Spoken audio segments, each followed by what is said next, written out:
السلام علیکم دوستو، ہماری اس سیرت النبوی کی ویڈیو سیریز میں خوش آمدید۔ پچھلی ویڈیو میں ہم نے عام اہل عرب کے دین میں ملائے گئے مختلف بدعات کے بارے میں جانا تھا۔ آج کی اس ویڈیو میں ہم جزیرت العرب میں باقی کچھ مذاہب کا ذکر کریں گے کہ وہ وہاں کیسے آئے اور کن لوگوں نے ان کی پیروی کی، اور اسلام کے ابھرنے سے پہلے تک ان کے کیا حالات ہو چکے تھے۔ مقصد اس ویڈیو کا یہ ہے کہ آپ جان سکیں کہ ہمارے پیارے نبی حضرت محمد صلی اللہ علیہ وآلہ وسلم کی پیدائش سے پہلے عرب میں باقی مذاہب کے کیا حالات تھے۔ یہ ویڈیو سیریز الرحیق المختوم بک سے انسپائرڈ ہے، جو کہ سیرت النبوی کی ایک زبردست اور مکمل تفصیل بیان کرتی ہے۔ تو چلیے آج کے ویڈیو کا ٹاپک شروع کرتے ہیں۔ جزیرت العرب کے مختلف علاقوں میں یہودیت، عیسائیت، مجوسیت اور صابئیت بھی دین ابراہیمی کے ساتھ اپنی جگہ بنا چکے تھے۔ جزیرت العرب میں یہود کے کم از کم 2 دور ہیں۔ پہلا دور اس وقت کا ہے جب فلسطین میں بابل اور آشور کی حکومت کی فتوحات کی وجہ سے یہودیوں کو اپنا ملک چھوڑنا پڑا۔ اس حکومت کی سختی اور بخت نصر کے ہاتھوں یہودیوں کے بستیوں کی بربادی، ان کے ہیکال کی تباہی اور ان کی زیادہ تر آبادی کا بابل میں جلا وطنی کا نتیجہ یہ ہوا کہ یہود کی ایک جماعت فلسطین چھوڑ کر حجاز کے شمالی علاقوں میں آ بسی۔ دوسرا دور اس وقت شروع ہوتا ہے جب ٹیٹس رومی کی قیادت میں 70 عیسوی میں رومیوں نے فلسطین پر قبضہ کیا۔ اس وقت رومیوں نے یہودیوں پر ظلم کیا اور ان کے ہیکال کو برباد کیا، جس کا نتیجہ یہ ہوا کہ بہت سے یہودی قبیلے حجاز بھاگ گئے اور یثرب، خیبر اور طائمہ میں آباد ہو گئے۔ یہاں انہوں نے اپنی باقاعدہ بستیاں بسا لی اور قلعے اور مضبوط گھر تعمیر کر لیے۔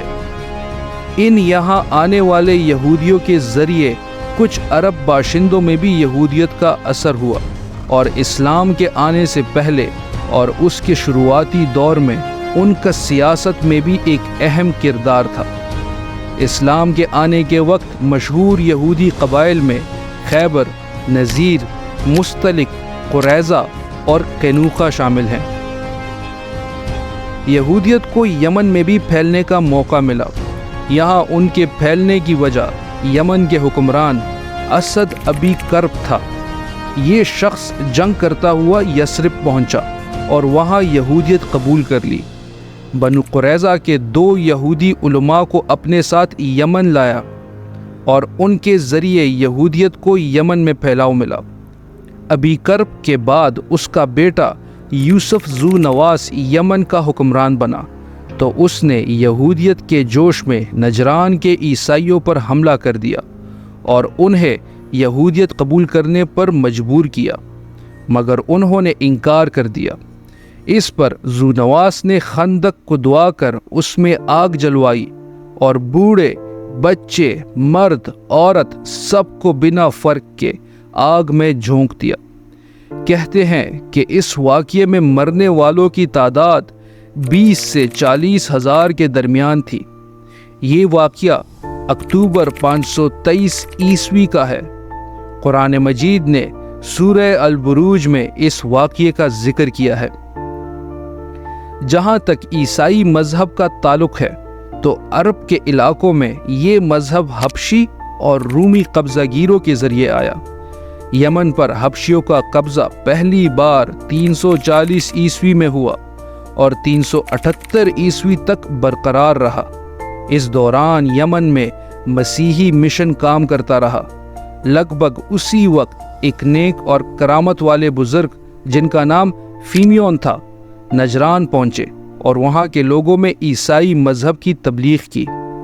نجران کے لوگوں نے اس بزرگ اور ان کے دین کی سچائی کو دیکھا اور عیسائی ہو گئے۔ پھر ذو نواس کی کارروائی کے رد عمل میں حبشیوں نے دوبارہ یمن پر قبضہ کیا اور ابراہہ نے یمن کی حکومت اپنے ہاتھ میں لے لی۔ اس نے عیسائیت کو فروغ دینے کی بہت کوشش کی اور یمن میں ایک نیا چرچ تعمیر کیا۔ تاکہ کعبہ کے زیادہ تر لوگ ادھر آنے لگ جائے۔ ابراہہ چاہتا تھا کہ اہل عرب مکہ اور بیت اللہ سے رک کر اس کے چرچ میں آئے، کیونکہ مکہ والے لوگ بہت پیسے بنا رہے تھے کعبہ سے، اور مکہ کے بیت اللہ شریف کو گرا دے۔ لیکن اللہ تعالیٰ نے اسے ایسی سزا دی کہ وہ سب کے لیے عبرت بن گیا۔ رومی علاقے کے قریب ہونے کی وجہ سے آل غسان، بنو تغلب اور بنو تائی وغیرہ عرب قبائل میں بھی عیسائیت پھیل گئی۔ ہیرا کے کچھ عرب بادشاہوں نے بھی عیسائی مذہب قبول کر لیا تھا۔ مجوسی مذہب زیادہ تر فارس کے قریب عربوں میں پھیلا، جیسے عراق، عرب، بحرین، ہجر اور خلیج عرب کے ساحلی علاقے۔ جب یمن پر فارسی قبضہ تھا تو وہاں بھی کچھ لوگوں نے مجوسیت قبول کی۔ اب سابی مذہب کے بارے میں عراق وغیرہ کے پرانے آثار سے پتہ چلتا ہے کہ یہ حضرت ابراہیم علیہ السلام کی قوم کا مذہب تھا۔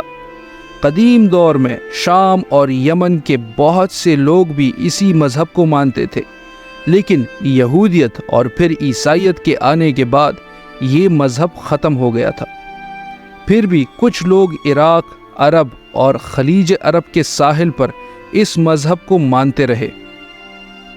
اب جس وقت اسلام کا سورج طلوع ہوا، یہ مذاہب عرب میں پائے جاتے تھے، لیکن یہ سارے مذاہب ٹوٹ پوٹ کا شکار ہو چکے تھے۔ مشرکین جو یہ دعویٰ کرتے تھے کہ ہم دین ابراہیمی پر ہے، مگر ان کا ابراہیمی شریعت سے دور دور تک کوئی تعلق نہیں تھا۔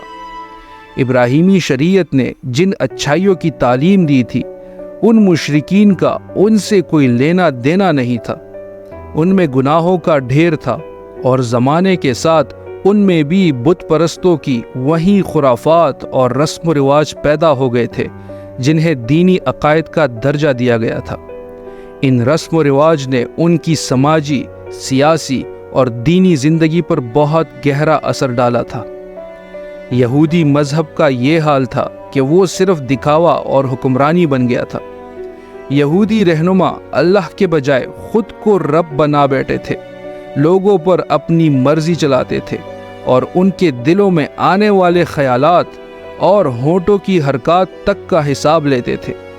ان کی ساری توجہ اس بات پر تھی کہ کسی طرح دولت اور ریاست حاصل ہو، چاہے اس سے دین برباد ہی کیوں نہ ہو جائے اور کفر اور گمراہی کو فروغ ہی کیوں نہ مل جائے۔ ان سب کے برعکس عیسائیت ایک سمجھ سے باہر بت پرستی بن گئی تھی۔ عیسائیت نے اللہ اور انسان کو عجیب طریقے سے ملا دیا تھا۔ پھر جن عربوں نے اس دین کو اپنایا تھا، ان پر اس دین کا کوئی اثر نہیں تھا، کیونکہ اس دین کی تعلیمات ان کے پرانے زندگی کے طریقوں سے بالکل الگ تھی، اور وہ اپنے طریقے سے جینا چھوڑ نہیں سکتے تھے۔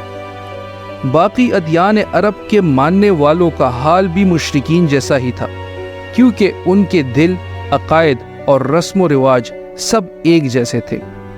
تو دوستو، یہ تھے باقی مذاہب کے حالات عرب میں حضور صلی اللہ علیہ وآلہ وسلم کی پیدائش سے پہلے۔ اگلی ویڈیو میں ہم عربوں کے دینی، اجتماعی اور سماجی حالات کا ذکر کریں گے۔ تب تک کے لیے ہمیں اجازت دیجیے۔ اللہ حافظ۔